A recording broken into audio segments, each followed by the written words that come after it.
ब्रह्माग्रणेन रजसा वर्तमानो निवेशयन्नमृतं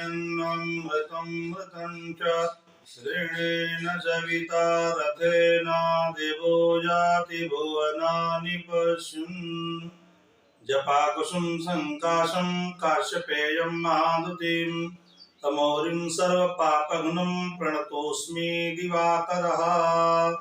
बोलो सूर्य भगवान की जय। सभी भक्तों के आग्रह पर राहु, शनि और मंगल के प्रभावों को हम बता रहे हैं, उसके कारण तथा निवारण। राहु जो है, इसकी महादशा, अंतरदशा, प्रत्यंतर दशा में जिस व्यक्ति के कुंडली में अगर इसकी महादशा चलती है तो उस व्यक्ति के जीवन में राहु की महादशा में भ्रमित योग बनाता है। वह व्यक्ति कोई सही निर्णय नहीं ले पाता है। उसके जो भी सर में दर्द होना, शरीर में पीड़ा होना, अपने मित्रों के द्वारा बहकावे में आ जाना, दुष्टों की संगति में चला जाना इत्यादि प्रकार के उसके प्रभाव पड़ते हैं। बनते बनते काम बिगड़ जाना, ये सब सारे लक्षण होते हैं। राहु के इस प्रभाव को कम करने के लिए किसी योग्य ब्राह्मण को बुला करके मंत्र जाप करे, उसके दशांश भी जाप करे और दुर्वा के द्वारा भी कुछ मालाओं को घुमा करके घी में डुबोकर उसका हवन करे। इससे शांति होगा। तथा जो है बुधवार या संकष्टी के दिन भगवान गणपति को दुर्वा चढ़ावे, गाय को हरा चारा, हरी सब्जी, पालक इत्यादि खिलावे, इससे भी शांति हो।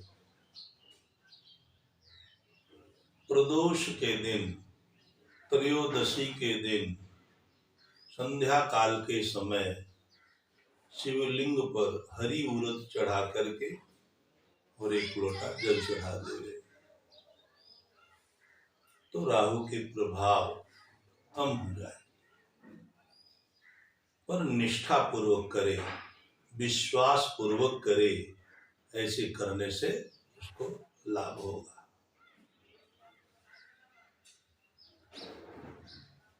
शनि की भी ऐसी बात है।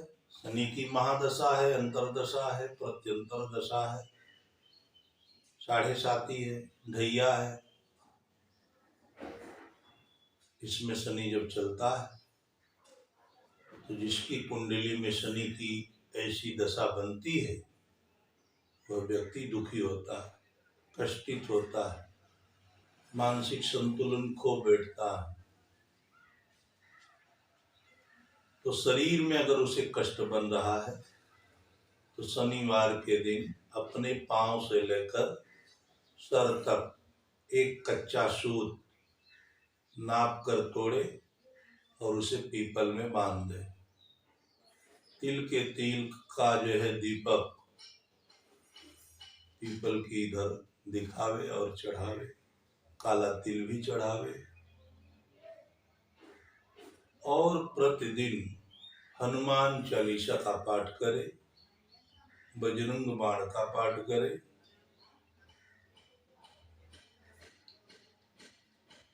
और इससे उसे राहत होगा। किसी योग्य वैदिक ब्राह्मण को बुलाकर उसकी संख्या जो निर्धारित है उसका जाप करावे, दशांश जाप करे, कुछ माला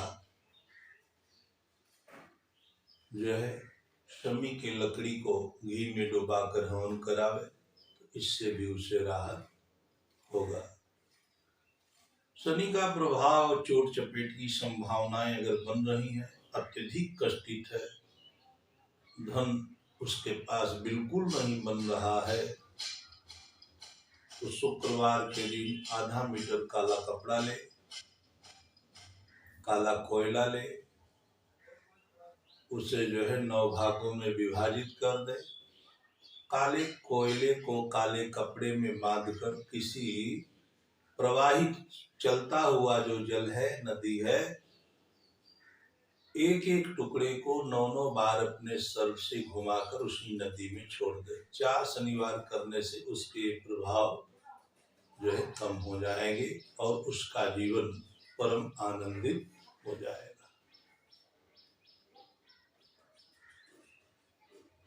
मंगल के बारे में लोगों ने ऐसा विचार किया, यह मांगलिक है, इसके विवाह नहीं हो रहे, इसकी अवरुद्धता हो रही है।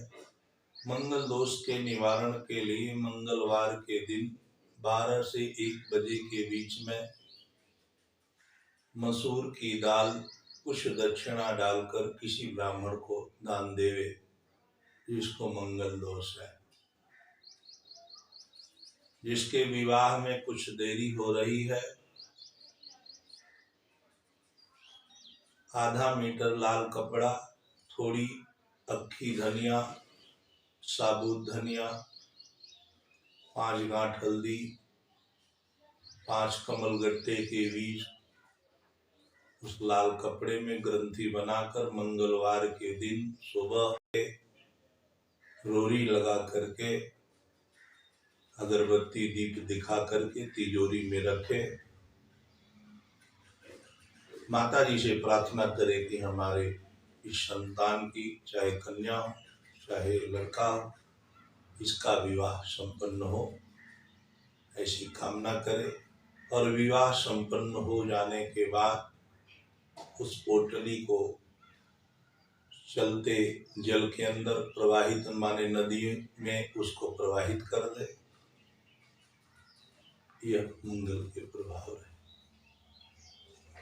देखो, मंत्रस्य परिज्ञानम कर्म शुद्धि न दर्पणम अदृढ़म हतम ज्ञानम प्रमादेन कथम सुतम संदिग्धो ही हतो मंत्रो व्यग्रचित्तो हतो जपः। जिस मंत्र में, कोई भी मंत्र कितना बलवान हो, मंत्र का अर्थ होता है विचार।